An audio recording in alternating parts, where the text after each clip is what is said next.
Hey everybody, welcome to That Expert Show, where you help run the show. I'm Anna Canzano. Thanks so much for being with us for this episode in which we're talking about fire safety. Yes, at some point in our lives, the chances are pretty good that you will come across some kind of fire. Hopefully it's small. It probably will be somewhere in your home, but the reality is that big fires start as little fires. So we're going to be talking tonight with an expert about how to keep your risk low if you do encounter something like that, how to prevent something from being a big fire. The most common fires, we'll talk about fire extinguishers and smoke detectors, carbon monoxide detectors, all the things that you need to know to keep you and your loved ones safe.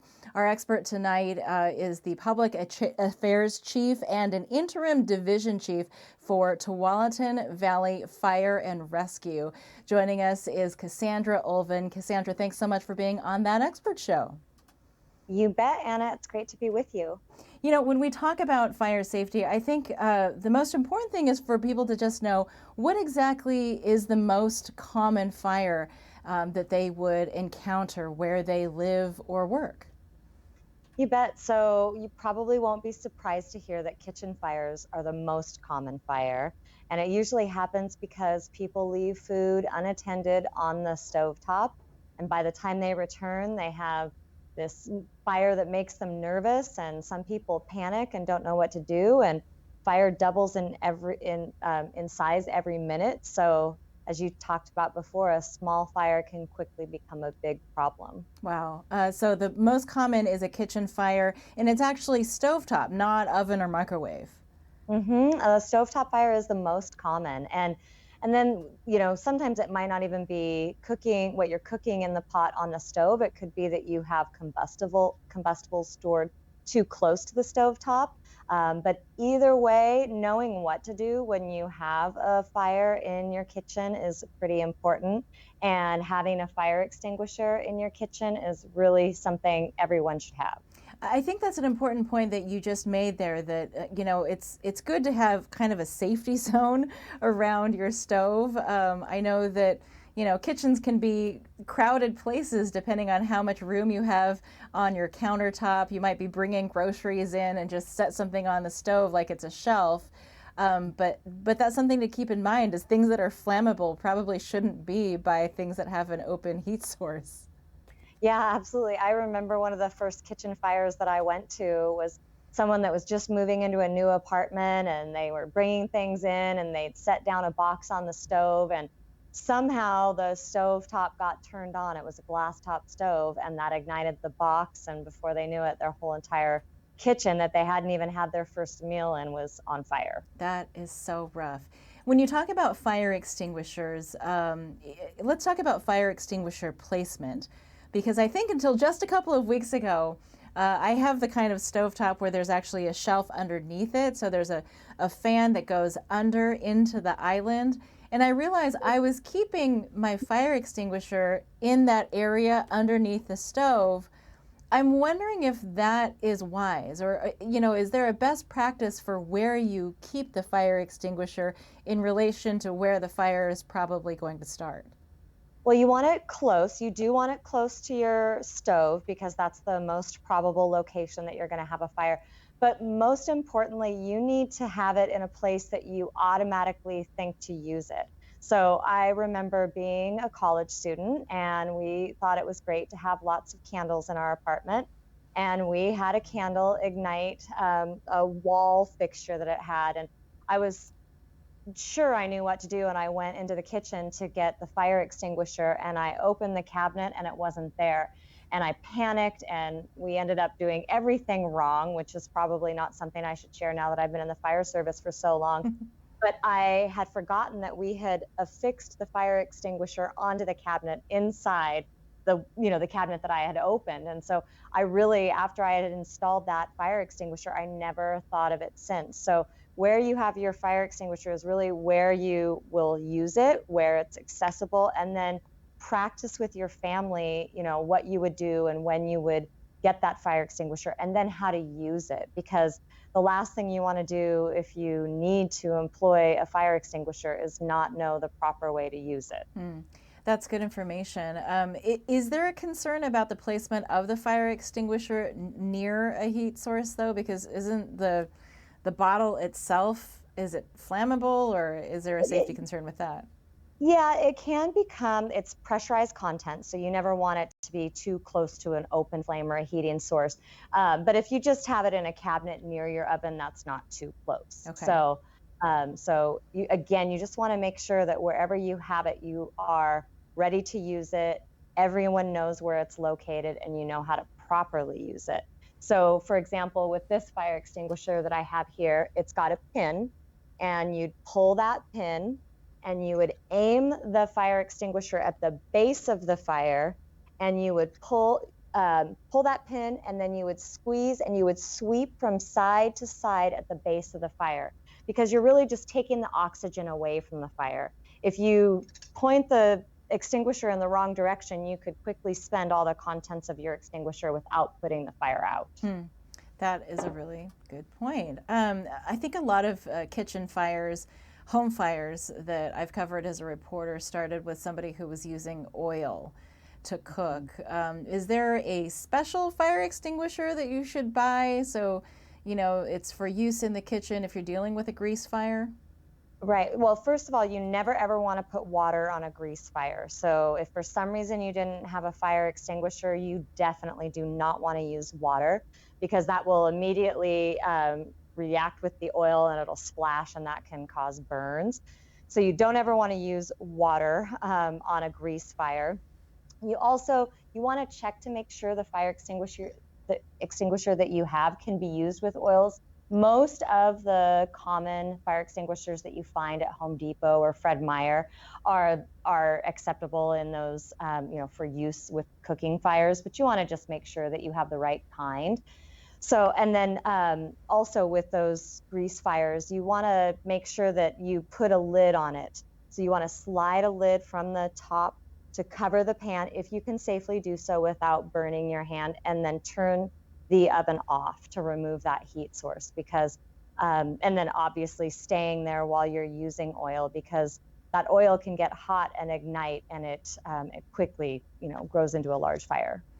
I have a question that's coming in from the Smith family. They want to know how many fire extinguishers you should keep in your house, and where are the main places they should be. We've covered the kitchen. We've covered how it Mhm. should be in proximity to somewhere in the stove that's easy to grab and you know where it is. Where else in the house should you keep a fire extinguisher? You should have at least one fire extinguisher on every floor of your home. It's also good to have a fire extinguisher in the garage. And then if you have a craft room, or a tool room or things like that, where you might be using things that can, create a problem or create a fire, then it's good to have an extra smoke alarm or smoke fire extinguisher there as well. That's good to know.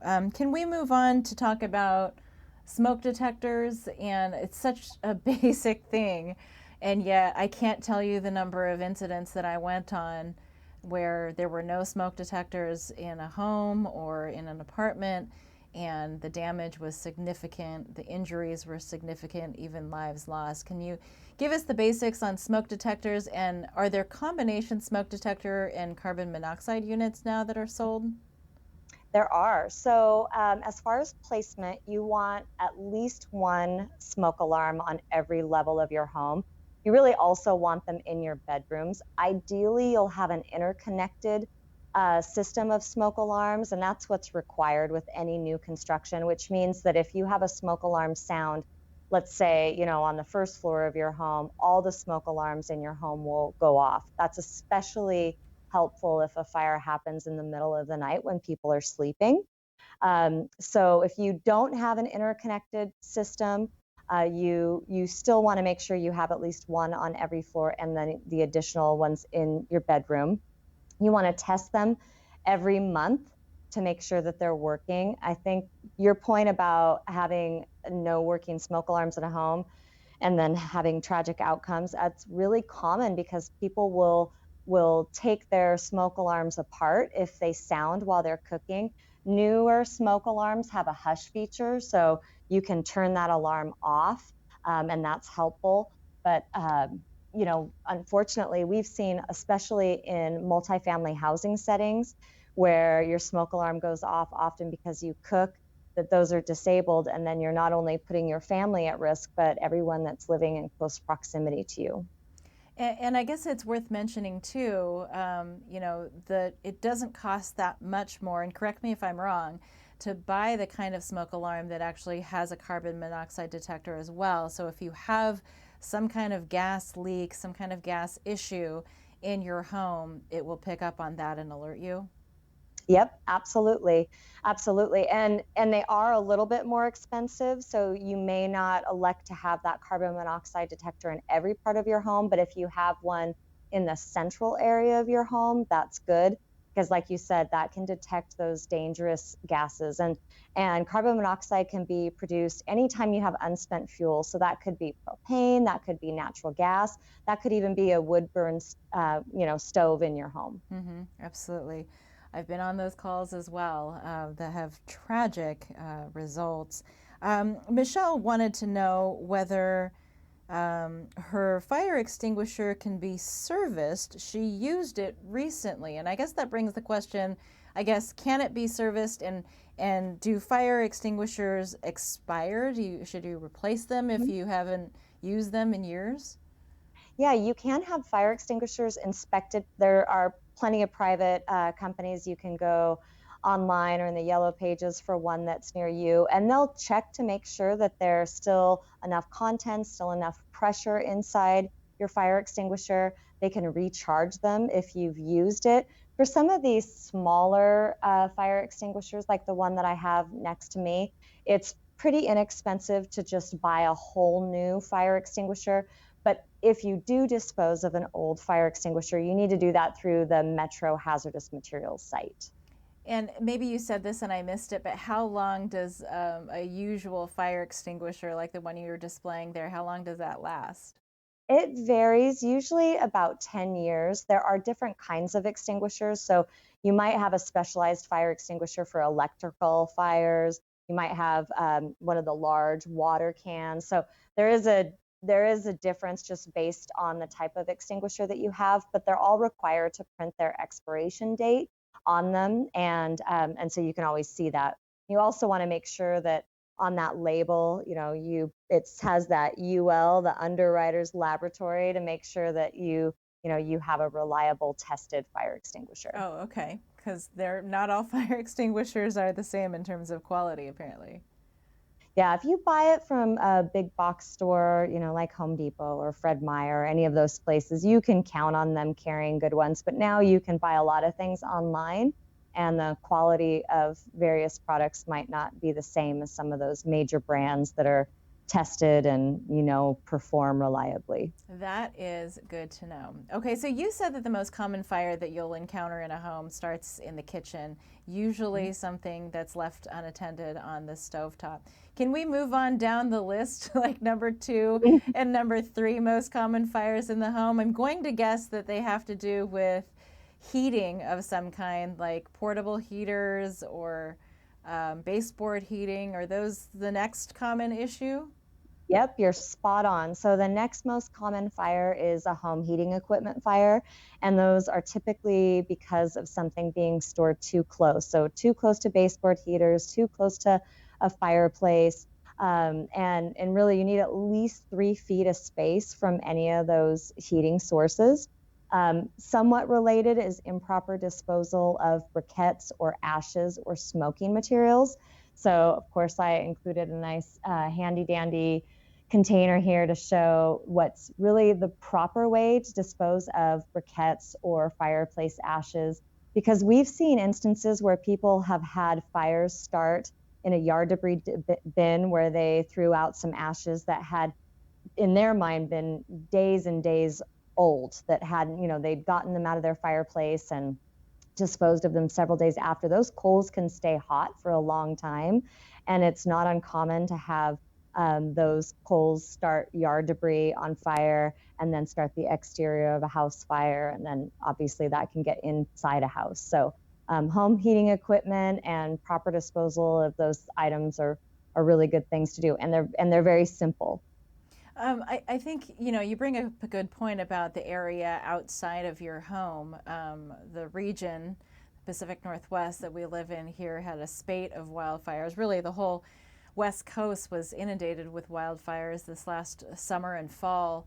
There are some very simple things I think that people just need a reminder about when it comes to the area outside their home. If they live in areas near wooded areas, then there's simple steps that they can take to reduce the risk of a wildfire.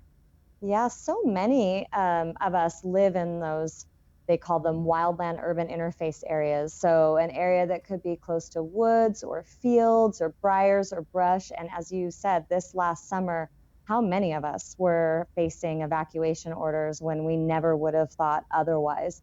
Our family lives in a rural part of Clackamas County. And so, we have done everything to create a defensible space, which means that if fire was threatening your area, could firefighters get in there and defend your space? If you have branches overhanging on your roof, if you have shrubs and things close up to the house, if you have a wood pile adjacent the exterior of your house, those all make it harder to fight a fire. Even with comp roofs and things like that, or I'm sorry, with wood shake roofs, those all are more difficult if you have a wildfire in your area. So you go to tbfr.com, and even the Oregon Forest Service has a lot of excellent specific tips about plants that you can plant in your yard that are fire resistant, how to create that buffer around your home to create a defensible space, how to create fire breaks around your home. Those are all really good things. And really, it's springtime when you're planting and you're starting to prune your yard that you can be thinking about ways to make your yard a more defensible space. That's great. We'll make sure to include the references that you're talking about in the tip sheet. We always create a tip sheet after the interview, so it's an easy reference guide for the different places that you recommend people check out. This is something you covered a little bit, talking about multi-level homes. Can we talk about 2-3 story homes? Should each room have a roll-out ladder as part of the escape plan? Definitely. So I have an example here of a home fire escape ladder.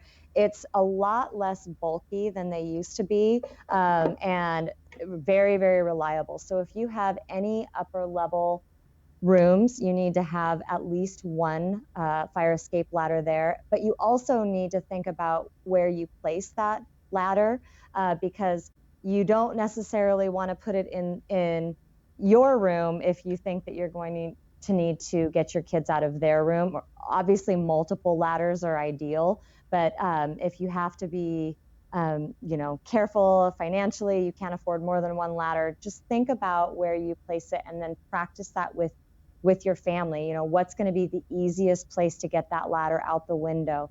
Does everyone know which room you will plan to evacuate from? Do you know 2 ways out of every room? Have you already decided where your meeting place is outside the house? And have you taught your kids, once they get out, to stay out of the house?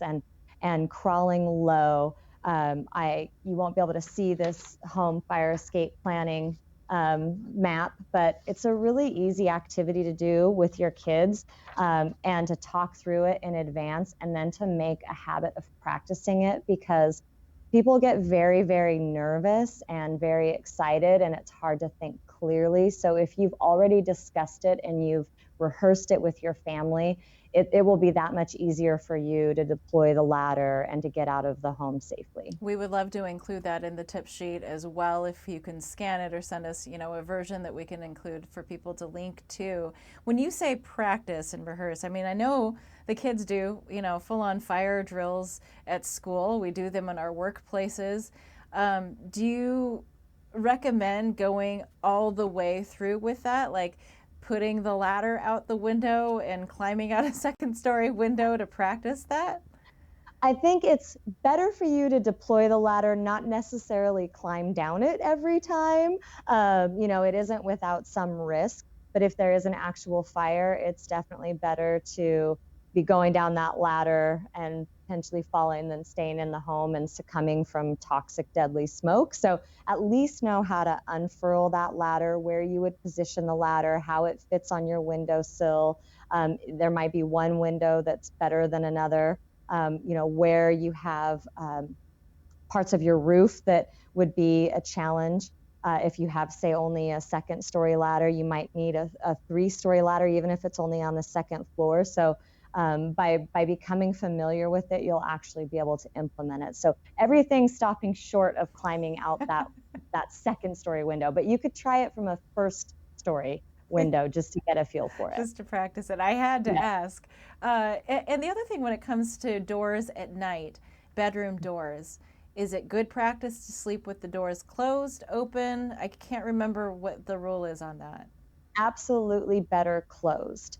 And when we talked before about having working smoke alarms in your bedroom, especially an interconnected system, if that smoke alarm system is interconnected, you'll still have the smoke alarm go off in your room, even if the fire is elsewhere in the house. But by having that door closed, it buys you precious time, because it's not fire that seriously hurts or kills someone. It's the smoke, that toxic smoke that you breathe. So if the door is closed, it provides you that barrier to save you time so that you can get out of the house.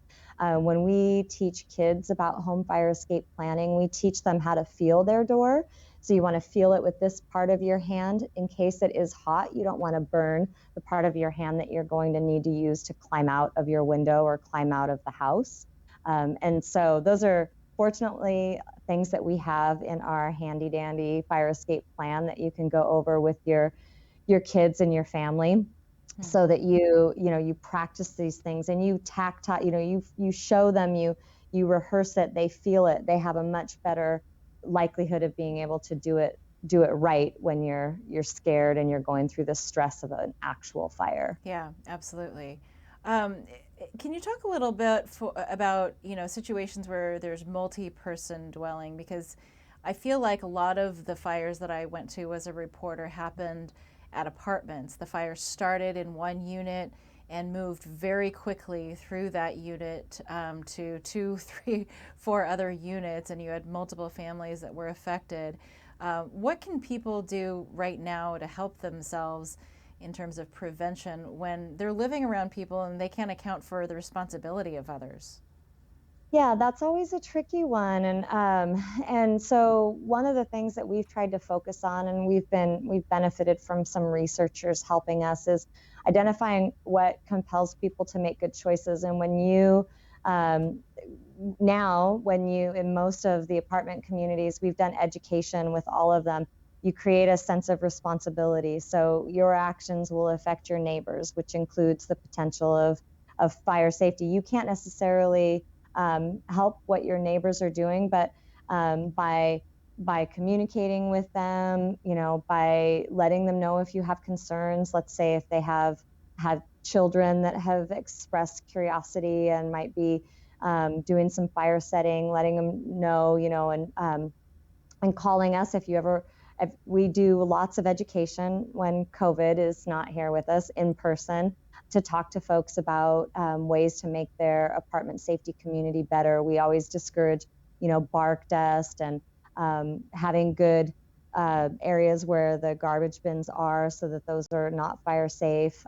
We work with developers to make sure that there are fire sprinkler systems in new apartment communities. And we even encourage, if there are substantial remodels in existing apartment communities, to add those residential fire sprinkler systems. So again, you can't account for the behavior of all your neighbors around you, but definitely by making good choices for yourself and your family, you make everyone in those communities safer. That's a great point. And, there's renter's insurance as well. I think we spoke about that just on a recent episode. So at least if there is damage in a fire, the contents of what you have in your apartment are covered.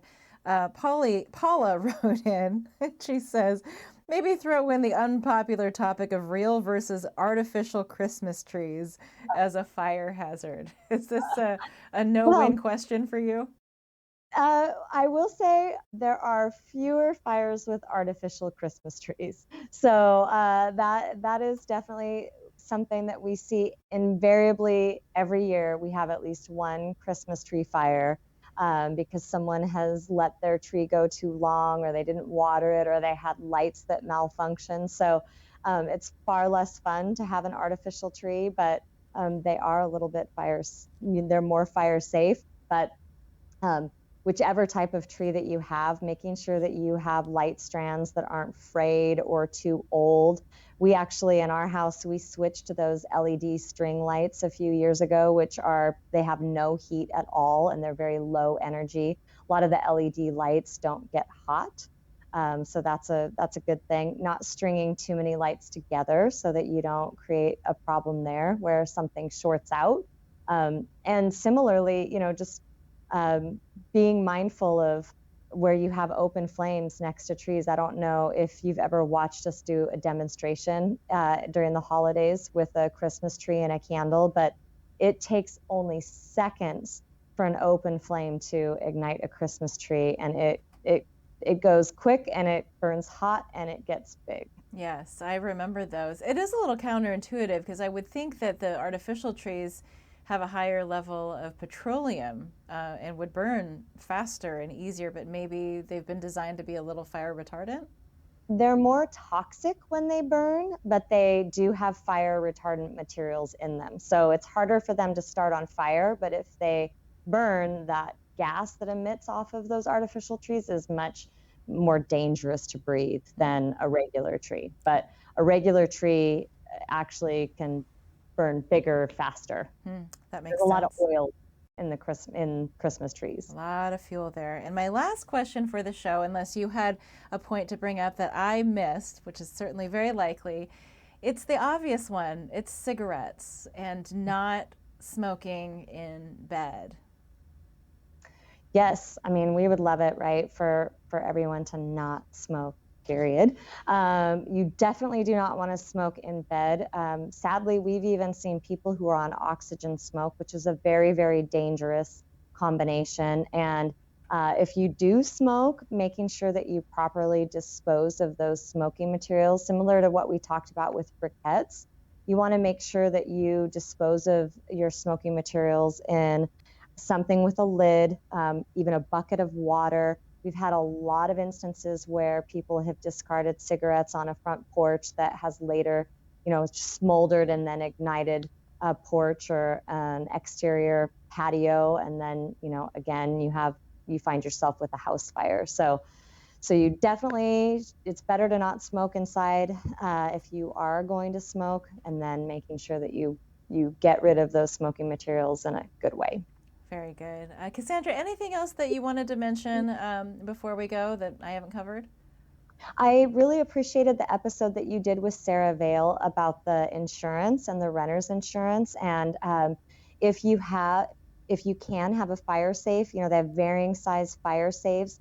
You can store an incredible amount of data, right? All in that fire safe that documents everything that's in your home. We really recommend you having a fire safe with those essential materials so that if you ever do experience a fire, you can just concentrate on getting yourself and your loved ones out of the house, getting us there quickly so we can try to get the fire out and salvage your belongings. But to know that some of those vital things like your passport and your most precious mementos are in a fire safe where they'll survive, so that you can get to them and then just protect the most precious thing, which is you and your family. You mentioned one key piece of advice before we let you go, and I didn't want to gloss over it because I think it's important. You said something about having a meeting space, a set meeting space outside the home if there is a fire and people need to get out. Why is that important? Well, because you might all be in different places of the house or apartment when you have a fire. And so it's really important that you get out of the house instead of looking for a loved one or looking for a pet inside. By having a meeting place, then you have a point of accountability, and you know that everyone's safe. We've had a couple of tragic fatal fires during my tenure with TBF&R where people had gone back into the house because they thought their loved one or their pet was still there, And in one instance, a father had gone back in for his young child that had actually gotten out, and the father succumbed to the toxic smoke, and not knowing that his young son was already out of the house. So having a meeting place just, it allows you to see that you're all out safe. So you can wait for firefighters who have protective gear and all the right equipment to get that fire out, because you're irreplaceable and your loved ones are irreplaceable. So and again, that's something that if you teach your kids, they'll be much more apt to be able to do even under stressful circumstances. That's great advice. On that point, if it's in the middle of the night and your fire alarms start going off, is your priority to go around and try to look for a fire to extinguish it, or should you just automatically get everybody out of the house, as inconvenient as that might be? It's best to get everybody up. If you smell smoke, that's a clear sign, right? If you smell smoke, then something's amiss. You don't want to waste that time to wait to get your family up and out of the house. So I would still recommend that you get your family up, you get them evacuated. If you can look, if you don't see, tons of smoke and tons of flames, to identify, perhaps you have just lazy, hazy smoke. You might be able to do that, but you really want to call 911 first, because even if it's a small, fairly non-threatening, smoldering fire, you still want to get us there to keep it from becoming a big problem. And you also you want to make sure that you have everybody out safe, so that you're not risking that they'll breathe in any smoke, and you have the time that you need to figure that out. So very good. Cassandra, thanks so much for sharing this life-saving information. You bet. Thanks for your time. I appreciate you sharing good information. We want everybody to stay safe. And thank you for joining me for this episode of That Expert Show. We always, as I mentioned, create a tip sheet summarizing the key points that the guests made. That includes the links to information that they shared as well. We'll post that shortly after the show on thatexpertshow.com. We also put our episodes out on YouTube, and it kicks back out as a podcast as well. So whether it's Apple Podcasts, Google Podcasts, wherever it is that you listen to content, we are there. Just search for That Expert Show. I love hearing from you. I love your ideas on topics that I should cover and guests that we should book. So reach out to me on Facebook, Twitter, and Instagram. It really is a two-way conversation. I love your input, and I love the fantastic questions that you suggest for the guests. That's what really makes this show work. Every Monday at 7 o'clock Pacific time, it's That Expert Show, where you help run the show.